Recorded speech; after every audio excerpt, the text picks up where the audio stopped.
if you want to maximize your chances for both success and let's say well-being, is you want to find a strata of occupation in which you would have an intelligence that would put you in the upper quartile.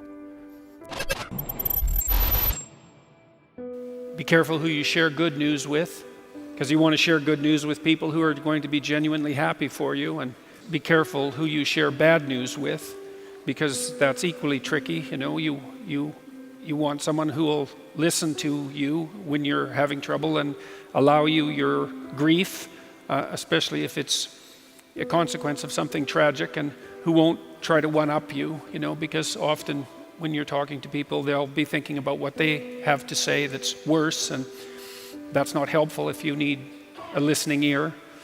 Make one room in your house as beautiful as possible. I talked a lot already about the necessity of cleaning your room, which is, you know, in some sense a foolish piece of advice because it seems so obvious, but it's not obvious at all. And you'll find if you try it, especially if you're in a household that's not very functional, that you'll encounter obstacles that you couldn't imagine existed while you're trying to put your life in order. And you can take your surroundings beyond order and move towards beauty, and that's unbelievably useful because, well, beauty calls people to their higher being, I would say, and to make friends with beauty is to introduce yourself very carefully to one of the mysteries of life that make it worth living. There's always people out there who are doing far better than you on pretty much anything you want to imagine, and if all you're doing is seeing yourself in their reflected light, let's say, then it's going to be pretty damn dismal. But it's not a good comparison because, well, first of all, there's danger in just comparing yourself to others, period, because they're not you, and God only knows what struggles they had to undertake to get to where they were, or what burdens they're currently carrying that you're not aware of. But you can certainly contrast yourself with yourself, and that's a lot better. It is the only way. Well, it's also the only way of really measuring anything approximating proper improvement. You can actually tell when you're a little better than you were yesterday. And you can actually do that. That's another thing that's so interesting about it, is that you can actually make yourself a little better in some way, pretty much, well, I don't know if it's at every moment, but you can certainly do it every day. There's never been a better time for the majority of people to be alive. And the future, although we're vulnerable and terrible things can always happen to us, it's hard to make a case that the future doesn't look comparatively positive.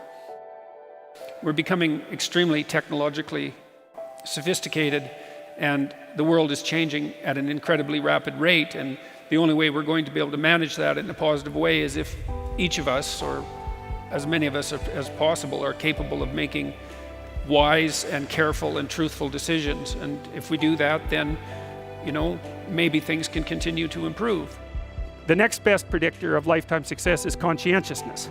You can work on micro habits with regards to your conscientiousness. I think the best thing you can do with regards to your conscientiousness is to set up some aims for yourself, goals that you actually value. You're going to have to put some effort into your life, and you need to be motivated to do that. And so what are the potential sources of motivation? Well, you could think about them in the big five manner. You know, if you're extroverted, you want friends. If you're agreeable, you want an intimate relationship. If you're disagreeable, you want to win competitions. If you're open, you want to engage in creative activity. If you're high in neuroticism, you want security. Okay, so those are all sources of potential motivation that you could draw on, that you could tailor to your own, your own personality. But then there are dimensions that you want to consider your life across. If you could have your life the way you wanted it in 3 to 5 years, if you were taking care of yourself properly, what would you want from your friendships? What would you want from your intimate relationship? How would you like to structure your family? What do you want for your career? Well, how are you going to use your time outside of your job? And how are you going to regulate your mental and physical health, and maybe also your drug and alcohol use, because that's a good place to auger down. You develop a vision of what you would like your life to be. Once the goal is established, and then you break down the goal into micro processes that you can implement, the micro processes become rewarding in proportion in relation to their causal association with the goal. If you concentrate solely on your career, you can get a long way in your career. And I would say that that's a strategy that a minority of men preferentially do. That's all they do. They work like 70, 80 hours a week. They go flat out on their career. They're staking everything on the small probability of exceptional status in a narrow domain.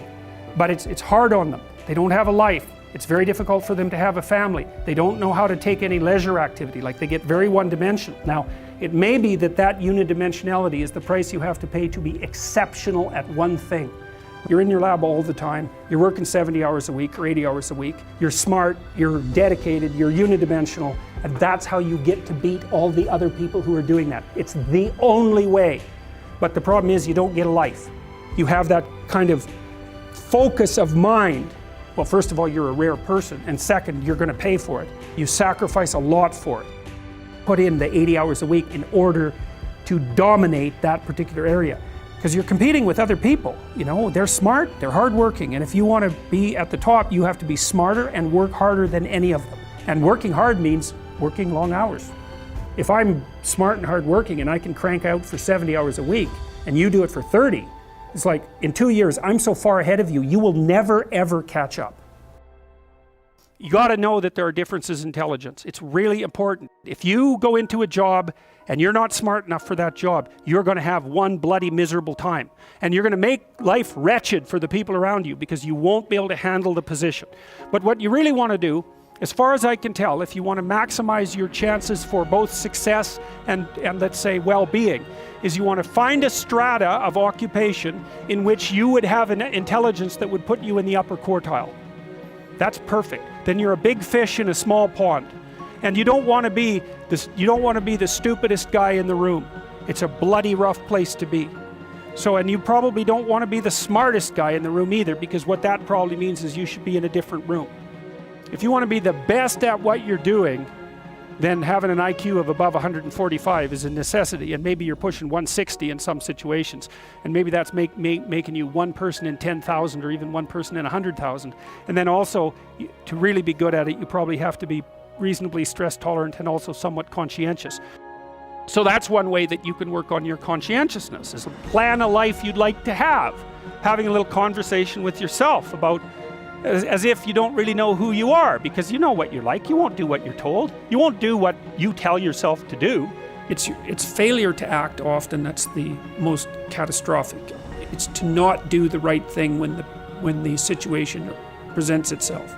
You know, you're constantly in situations where you could do the right thing if you were willing to take a risk that's actually of relatively moderate size.